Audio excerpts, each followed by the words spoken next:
So it seems impudent, to say the least, of me to be here introducing our next speaker, given his career achievements and influence on the world stage. As you know, Mark is Governor of the Bank of England. He's Chair of the Financial Stability Board, Vice Chair of the European Systemic Risk Board, member of the G30.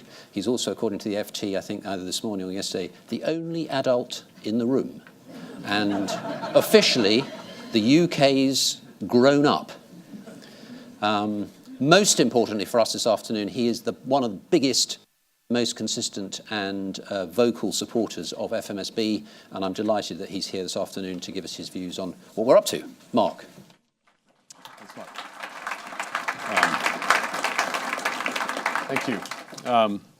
Thank you. Boy, it would be really churlish of me to, on the rare occasion I get praise from the press, to disagree with it, but I'm here because I knew that I was coming to a room of adults, and that's why I'm thrilled to be here. And I mean that because of the great work that the FMSB is doing. And I'm going to spend a few minutes putting that in context, and then diving into some specifics, and then I think we're going to have an open Q&A. It's a pleasure to be here 2 years, a little more than 2 years after the Fair and Effective Markets Review was launched at the Mansion House in 2015. And I think it's a good chance to take stock of the progress that's been made and what the forward agenda might be. FEMR set out an ambitious set of recommendations to restore confidence in fixed income, commodity, and currency markets. And the work of the Financial Market Standards Board, the FMSB, is absolutely integral to that solution. Your work matters because UK markets, UK financial markets, are essential for global commerce. The city has a special responsibility in this regard. We have a special responsibility to address the root causes of misconduct, given London's preeminent position in global markets.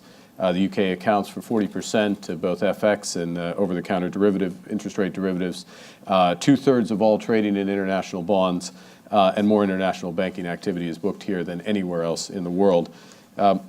Your work matters because it is no overstatement to say that the financial sector is fundamental to UK prosperity. It's one of the largest sectors in the UK economy. There's around 400,000 people who work here in the city, 1.1 million across the country.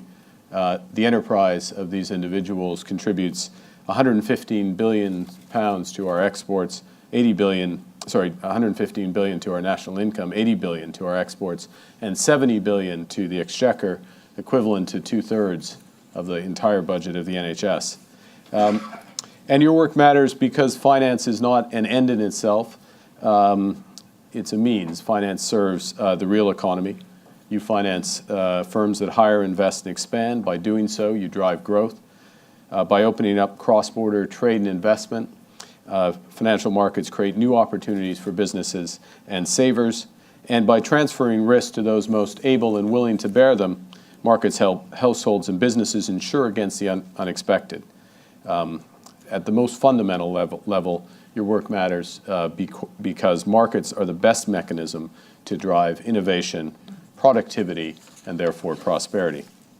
So now the problem that FEMR was set up to try to address was that while markets are generally a force for good, they can go wrong. And if they're left unintended, they are prone to instability, to excess, and sometimes abuse.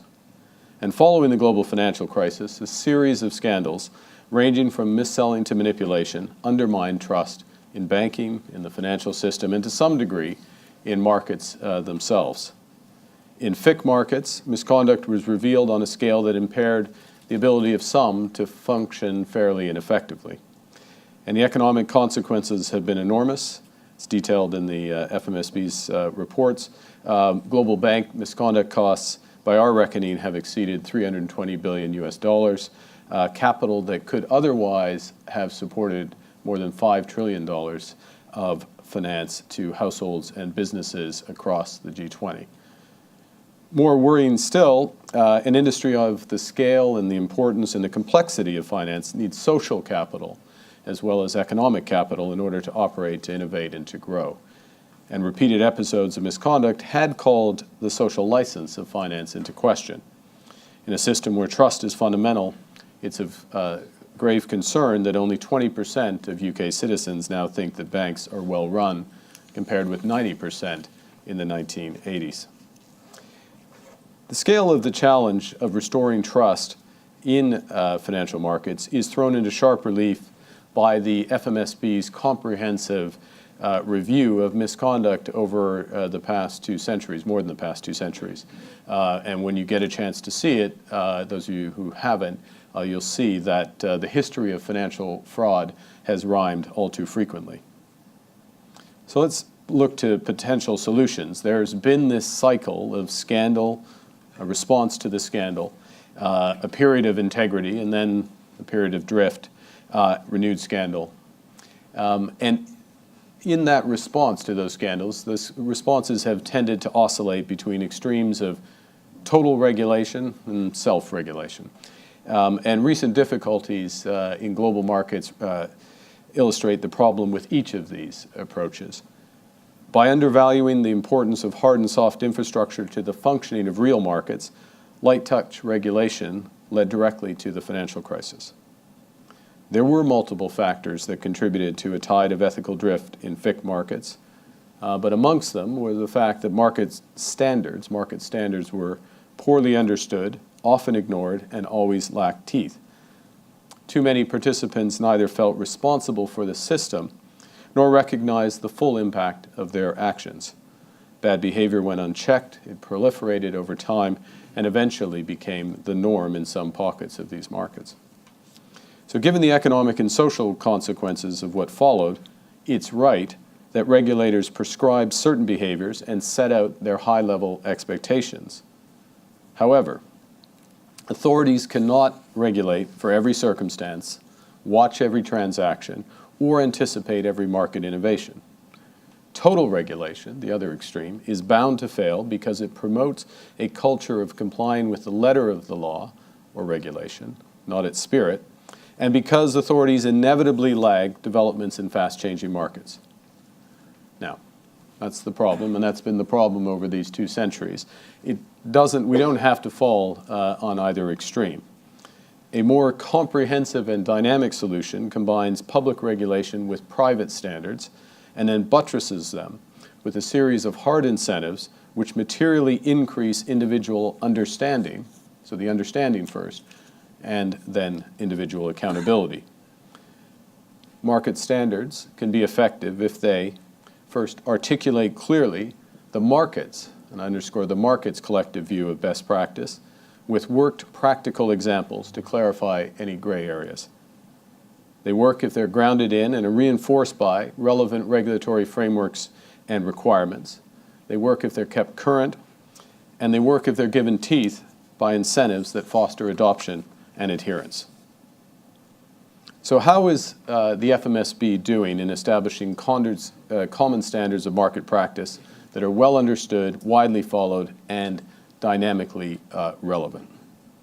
To be absolutely clear, it's my view, it's the view of the Bank of England, that the FMSB is making an incredibly important contribution already. Drawing on the expertise of its members, the FMSB has finalized standards that codify best practice with respect to reference price transactions, commodity binary options, and new bond issues. A standard on risk management transactions for new bond issues, is nearly final. And an earlier draft on FX stop-loss orders has actually been incorporated, absorbed into the FX Global Code, and I'll mention a bit more on the Global Code in a moment. In each case, what you did, FMSB members did, was to map out high-level principles around potential conflicts, or map out the high-level principles to mitigate potential conflicts in these situations. For reference price transactions, for example, emphasis was placed on transparency with clients on the mechanics and potential conflicts, and on mitigating the risk that the wider transactions of dealers could be market moving. And in the case of the standard on risk management on new bond issues, you set out the principles to mitigate risks around the selection and formation of reference rates. You've also promulgated some statements of good practice, such as for surveillance of FX markets, which provide more detailed guidance and worked examples to help set high-level expectations. And importantly, you're scanning the horizon for future misconduct risks, including through your innovative behavioral cluster analysis, and you're rightly focusing on changes in underlying market structure, a process which has helped prioritize work arising from fast automated markets. So that's the good news. So far, so good. And then the but is we know from history that codes and standards are of little use if nobody reads them or follows them or enforces them. And the question to ask is, why should the FMSB's efforts be expected to help reverse or sustain a reversal is probably a better way to put it, sustain a reversal of the tide of ethical drift? Indeed, given the long history of misconduct, aren't such efforts akin to King Canute's efforts to rebuke the waves? Now, we're more optimistic at the bank that the tide will turn and stay out because the FMSB is part of a much broader effort by UK authorities and market participants. Together, we've created a comprehensive and mutually reinforcing set of measures to strengthen the hard and the soft infrastructure of markets. And the resulting incentives give FMSB standards moral force and practical consequence. And let me explain. First, in the FMSB's core work, what's happening is that the best in the market, the members of the FMSB, are taking their responsibilities for identifying and codifying best practice. And they're doing so in a way that complements and reinforces existing regulation.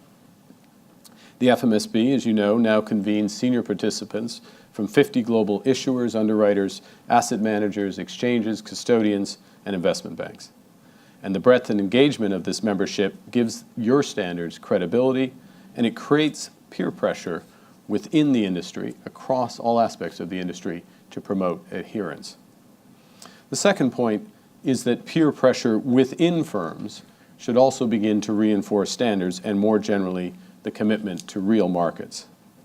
Now, we know, in fact, I'd say many banks, if not all banks, have codes of ethics or business principles.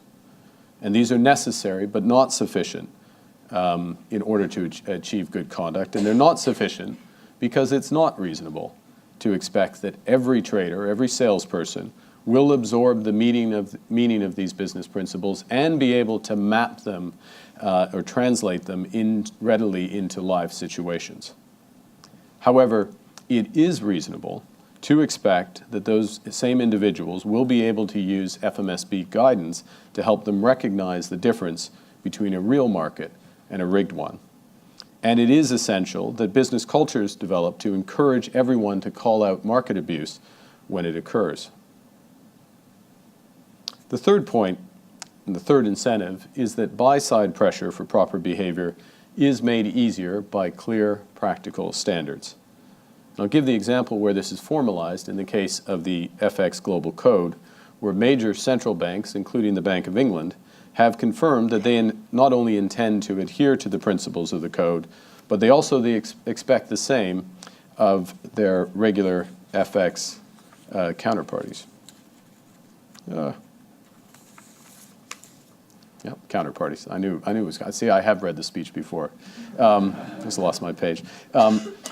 Similarly, the Bank of England will adhere to the UK Money Markets Code and the Precious Metals Code, and will expect the same again of our counterparties in those markets. So it's a buy-side expectation. And if you don't adhere, you're not thought to adhere, you lose the business of the Bank of England, and we would expect that would be the same for the best on the buy side, many of whom are on the FMSB. The fourth incentive, and this is where we start to move from sort of moral force and market discipline to regulatory teeth, if you will. We move towards the combination of new arrangements for compensation, the expectations of the senior managers regime, and the fact that those two, plus regulation and market standards, are mutually reinforcing, and I'll explain. In the UK, as many of you know, a significant proportion of variable compensation of key decision makers is now deferred for a period up of up to 7 years. And the reason it's that long is to ensure that it can be clawed back over the timescales that it generally takes for misconduct issues to come to light. The senior managers regime gives teeth to voluntary codes by incentivizing firms to develop, adopt, and embed them, truly embed them.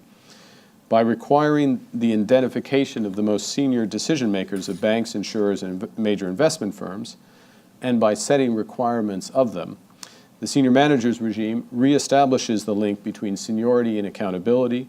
It strengthens individual accountability and reinforces collective responsibilities. Senior managers can now be held individually accountable if they fail to take reasonable steps, including training and proper oversight of those traders and salespersons I talked about a moment ago, if they fail to take those steps to prevent or stop regulatory breaches in their areas of responsibilities. The senior managers regime prescribes individual responsibilities, typically to the chair or the CEO, for developing and embedding firm culture, which in itself is a collective responsibility of the board. Under a related certification regime, firms must also annually assess and certify the fitness and propriety of a wide range of risk-taking employees. Now, to help meet all of these expectations, senior managers can draw on market standards in order to explain and promote good practice, to assess their risk takers, and to build a strong culture. Now, what have we seen? The SMR, the senior managers regime, has been in place for a little more than a year, and we are already seeing encouraging signs that it's making a difference. For firms, it's clarifying and improving governance, accountability, and decision-making processes. Senior managers are increasingly focused on building cultures of risk awareness, of openness, and ethical behavior. In the words of one chair, quote, "Responsibility for culture has now moved to the top of my agenda." I'm not sure where it was before that, but we didn't. We're looking forward with this. For supervisors, for us and the FCA, the regime is helping to identify weaknesses in governance and accountability. And it's helping us to assess the fitness and propriety of senior managers and others in positions of responsibilities, and whether a firm has the appropriate culture and is encouraging the necessary changes. If that isn't the case, in the first instance, widespread or consistent shortcomings would have consequences for the compensation of individuals. More persistent failings could increase the capital that must be set aside for operational risk, so it would have consequences for the firm itself. And in the extreme, it could influence our judgments regarding the fitness and propriety of senior managers. Over time, market codes may become more firmly embedded still, something on which the FCA is currently consulting, and I know Andrew Bailey is here in a few hours, and I think he'll speak a bit to that. So a couple words on the way forward. The mutually reinforcing relationship between the regulatory framework and good market practice should help the FMSB and other market standard setters maintain their ambition and momentum even after memories of the post-crisis misconduct fades. It could sharpen collective incentives to address more conclusively outstanding ambiguities that act as obstacles to real markets, and it should help also mitigate emerging vulnerabilities that you've identified. The Bank of England encourages the FMSB to consider where additional guidance and worked examples could buttress existing standards in order to guard against the risk that certain principles could mean different things to different parties.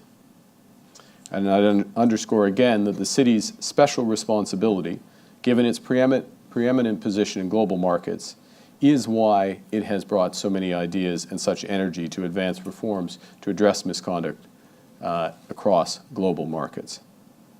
And your efforts, the city's efforts, have helped to set the international agenda, with many of the themes identified in the Fair and Effective Markets Review finding support more broadly, particularly in the work of the FSB. The FSB's misconduct plan, which was presented to G20 leaders in the Hamburg summit in July, includes 3 core elements, and they'll sound familiar. The first is to develop new global standards of conduct in income, currency, and commodity markets of the sort that you've championed, as well as finalizing the global FX code, in which UK-based authorities and market participants played a decisive role.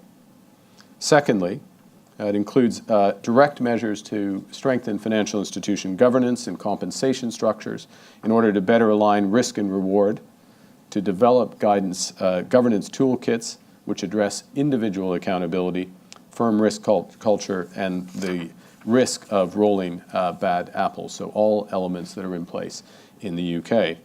And thirdly, the FSB's Misconduct Action Plan included reform of major financial benchmark arrangements to reduce the risk of their manipulation. And I just want to say a couple words on that before concluding.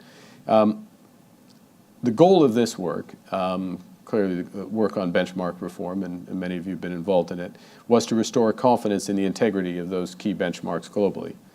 Reforms to the governance of LIBOR, which is obviously vital hard infrastructure in the UK and for many borrowers in the real economy across the world, have gone a long way to meeting this objective, and that's the good news.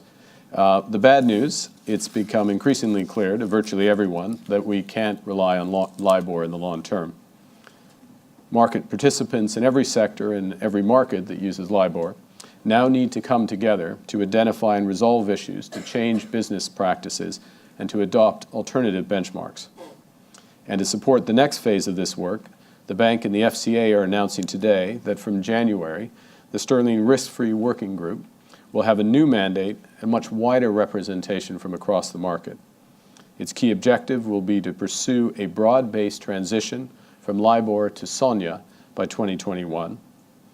Buy-side firms, issuers, infrastructure firms, and trade associations will be brought into the group alongside banks and broker-dealers.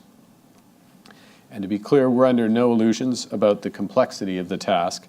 LIBOR is embedded throughout the financial system in derivatives, loans, bonds, a wide range of commercial contracts. But we're absolutely committed to working with market participants to get this done in a timely fashion. So to conclude, 2 years on, or 2 and a bit years on from FEMR, by working together, we're making enormous progress. We're moving from markets that used to collapse when there was a shock from abroad to markets that are resilient, from markets where transactions could occur in a chat room to markets that are open and professional, from markets where few were accountable for anything to markets where everyone is responsible for their actions. The FICC Market Standards Board is playing an essential role in this transformation. The combination of your standards with more robust regulatory requirements, the new compensation arrangements, and the senior managers regime is achieving what Keynote could not. The tide of misconduct is going out, revealing real markets, working for the good of the people of the United Kingdom, and because it's London, for the world. Thank you very much for your attention. Please take questions.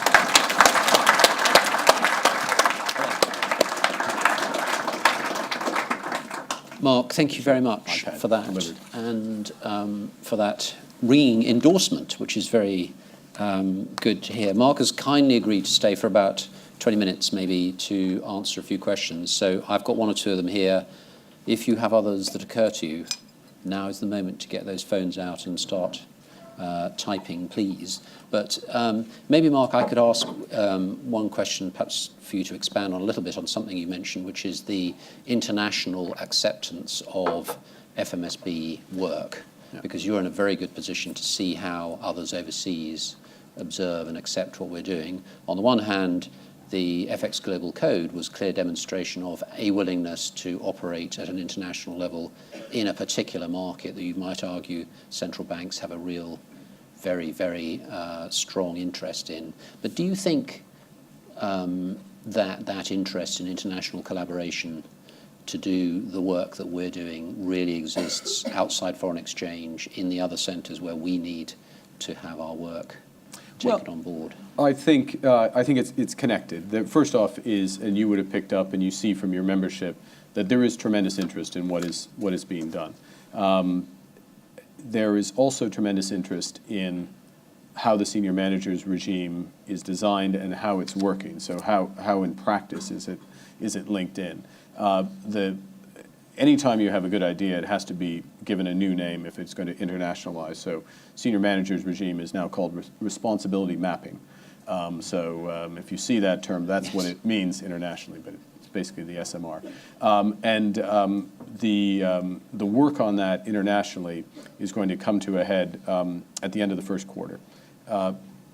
Once you have that, and I think it will be, obviously won't exactly map what we've done here, but will be consistent with it. As you have that, and the global code, and you have 40% of FX, OTC derivatives, 2/3 of international bond trade under FMSB or informed by FMSB standards, it begs the question of what is going to be fit into that middle area between the total regulation and the self-regulation.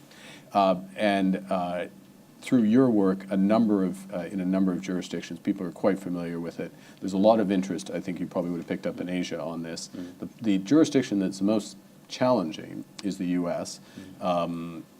Because they start from a different, they start from having clear, have a clear rule or not. Yeah. And if you don't have a convention. And so, but at the same time, in discussions with a number of U.S. officials, senior U.S. officials across from the Treasury to the regulators, there is quite a bit of interest in this because there's a recognition that that approach has clear limitations, and that the ex ante fines, well, necessary from a judicial perspective, is not the most effective way to improve conduct. So. Yes, there's a lot of interest, and as long as we keep executing, I think there'll be even more. Okay. Maybe whilst the questions are scrolling in on here, I can ask you another slightly cheeky boundary-related question, which is the following. If we do a good job with FMSB, and we prove that the private sector can really rise to the challenge that we were set a couple of years ago in making a significant contribution to better standards in the financial industry, rather than having all the responsibility lying on the regulators, could you envisage that there are other areas that regulators today dominate and effectively perform the rule-making function, where regulators could say to the private sector, well, you take responsibility for that. You come up with your own standards of what's prudent, sensible, and appropriate, and make it stick. How about setting capital standards for banks, for example? Yeah. How about not? Look, it's a fair challenge. I think I'll make a couple comments on that. One is that in the case of the extreme elements of FMSB and this whole FMSB process, and Colette's here, the Banking Standards Board's processes, are the private sector taking responsibility for not just standards, but implicitly also for culture and a cultural change. And there's absolutely a recognition, as there should be, you would hope there is, of the authorities, of regulators, that you can't regulate culture, you can't legislate virtue. This is not our area, and different variants of culture can achieve the same desired outcome. So it's a clear area where one shouldn't occupy, and we're trying to get this balance with the FMSB. In areas such as of capital, and particularly with respect to capital liquidity, systemic institutions, you are asking a lot of institutions to internalize an externality themselves in a competitive environment. So the externality of being systemic in a market or in an economy. And that is part of the reason why you need the authorities, I think, and also to have a broader perspective of history of Prudential. That said, specific capital rules, specific liquidity rules, and I'll just say over the last several years, have benefited from the process of a rule is set or proposed. There's a quantitative impact study and a dialogue that comes out of that. And you had a circumstance, I'll give you two examples. One is the LCR, liquidity coverage ratio, which the first guise of that was counterproductive because it basically killed the commercial paper market the way it was calibrated. And it didn't give you much for killing a vital market. It didn't give you much in terms of resilience. That became clear through the consultation process. It was changed.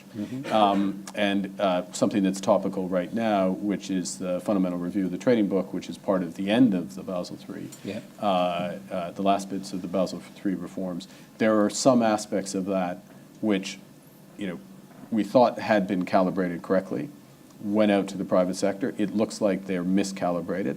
They're tighter, the relationship, it's all jargon, or well, actually this room I can do it because we're adults, but the relationship between the internal models and the standardized models, it was too tight and miscalibrated in that regard. And we only learned that through going through with the private sector. Informed by that, you can expect it to be adjusted because we got it wrong in terms of what our objective was. So I think you'll see more of that, but conduct and culture are one end of the spectrum, and I would say capital's towards the other. Yeah. So some input, but not deciding it. Okay. So let me move on to a couple of these questions here, which one relates to Sonia and the move away from LIBOR. Yeah. This perhaps is what your group that you describe is going to address, but the question is, there is no term structure to Sonia. Exactly.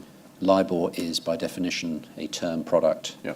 How do you bridge that gap? Well, you're welcome. Whoever submitted the question is welcome to submit an application to join the working group, because that is one of the key issues, and it's one of there are a few reasons to have 4 years of this transition. One is, as everybody knows, a series of legacy, what will be legacy contracts that reference LIBOR, and how do we do that adjustment? But the other is, how do you build out a term structure in Sonia? Okay, very good. There's another question here which is phrased in perhaps slightly inflammatory terms, but if I just translate the underlying intent, it's sort of, what do you think about Singapore on sea? Given your concerns about the need for strong regulation, how would you view attempts to move towards a more relaxed regime in the UK? Would be the polite version of what I've got in front of me here. Right, okay. Well, first thing to say is that, from the perspective of the Bank of England, the relevant committee of the Bank of England for this, which is the Financial Policy Committee, which just came out with our Financial Stability Report yesterday, and reaffirmed the committee's very strong view that we're committed to the highest standards of regulation, and that they are, post-Brexit, will be at least as, the level of resilience in the system we aim for will be at least as high as they are at present, and that substantially exceeds international minimum standards. And I don't think anyone should be surprised by that. We have a financial sector which is 10 times GDP.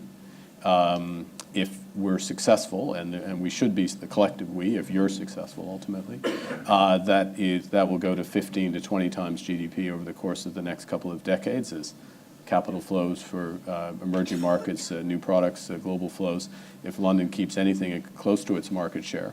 And in that environment, you can't race to the bottom. Now, Singapore is definitely not at the bottom. It's very unfortunate that Singapore is held up as the example in that. That said, there are certain things, and I'll make another sort of fundamental point, which is that most of the rules, most of the elements of our rules that are above international standards, which are at European level, they're the consequence of UK preferences. I mean, so if you think about the resolution regimes or some of the capital add-ons or liquidity add-ons, those are UK preferences. There are things, however, that we don't think are necessary. The bonus cap, we're very clear on that. We think, in general, that there should be more proportionate regulation for banks.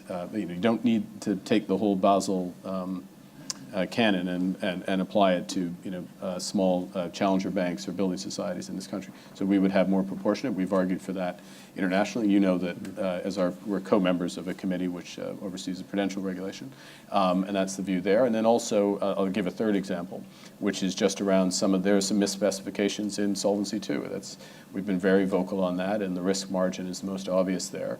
So there are areas where we would make changes, but within the context of maintaining the overall level of resilience. And if I can make one last point, sorry, it's a long answer to a sanitized inflammatory question, which is a fair question, is that we have to have the regulators, and this is true for whether it's the Bank of England or the FCA or the FSB globally, we have to have the self-confidence that we've made a series of changes. They don't all fit together perfectly. Some overlap. Some are calibrated too tightly.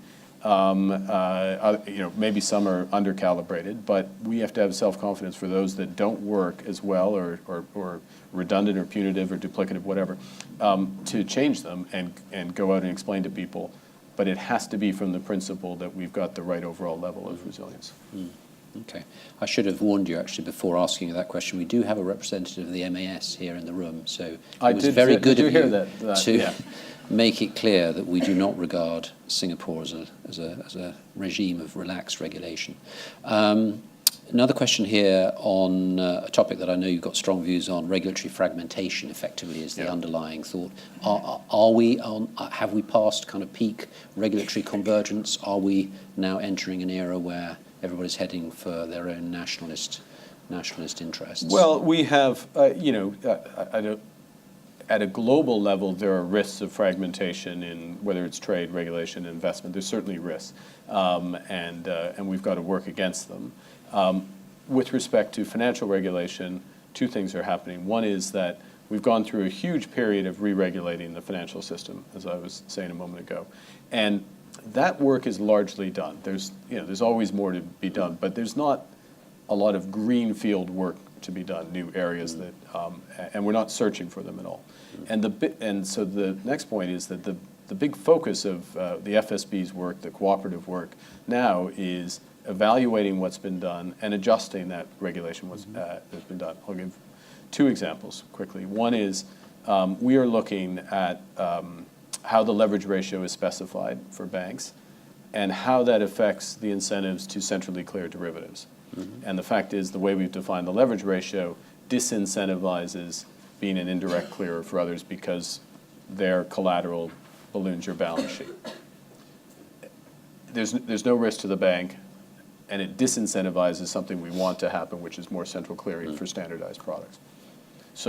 But that's because two regulations were developed by two separate groups, and now we're bringing them together. We're consulting on it. You can kind of sense my view on it, but the global community has to come together and decide, okay, we would make an adjustment there. That's one example. A much more complex and maybe more fundamental example is for the Argentine presidency. We've just announced a few weeks ago, we will look at how all of the regulatory, international regulatory measures affect the incentives to finance infrastructure. And are certain things working at cross purposes, and what's the cost benefit, and what might be adjusted. So now, if we make adjustments to those, that's not my view is that's not backsliding on regulation, and it's not fragmentation. It's making those adjustments. I think if we didn't take an approach where we evaluated what we had done in a sort of very deliberate way and holistic way, if I can use that term, then we would run a much greater risk of fragmentation. I guess we've got time for a couple more quick ones. Another international question here. Has the change in the presidency in the US impacted international acceptance of actually what it means is US acceptance of FMSB work in your interactions with the US authorities? I wouldn't overplay this. Obviously, don't speak for them, but I think it, as with many things, a change in administration creates an opportunity to have a new conversation about it. I think we all can sense that, and to have a caricature, but an approach to misconduct which is entirely ex post punishment of institutions and their shareholders at that time is not the best way to manage the situation. Yeah. So my sense is that the new administration is interested in other forms of incentives and structures that could do it. And the administration is also more open to if the market thinks it has a solution. Now, I started my answer by I'm not signaling some grand shift in U.S. policy, but I think the conversation is definitely there to be had. And we've started it on the official level, but I would think the principles in the FMSB would be the individual institutions should carry it forward. Yeah. Another very interesting question here, which may need to be our last one, from somebody who points out that it's very early days, as you yourself acknowledged in your remarks earlier on, for the FMSB and to judge anything about how successful we've been.